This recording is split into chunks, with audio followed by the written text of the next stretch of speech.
வரும் பொடி நடையாக அமெரிக்காவை வலம் வருவோம். கடல் மேல் சிவப்பு கம்பளம் விரித்து ஐரோப்பாவில் குடிபுகுவோம். நம் காதலை கவி பாடவே செல்லியின் வைரனின் கல்லறை தோக்கத்தை கலைத்திடுவோம்.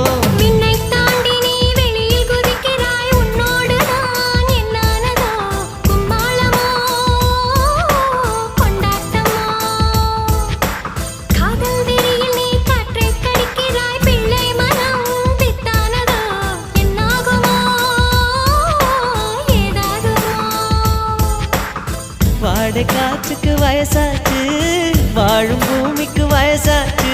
கோடி யுகம் போனால் என்ன, காதலுக்கு எப்போதும் வயசாகாது.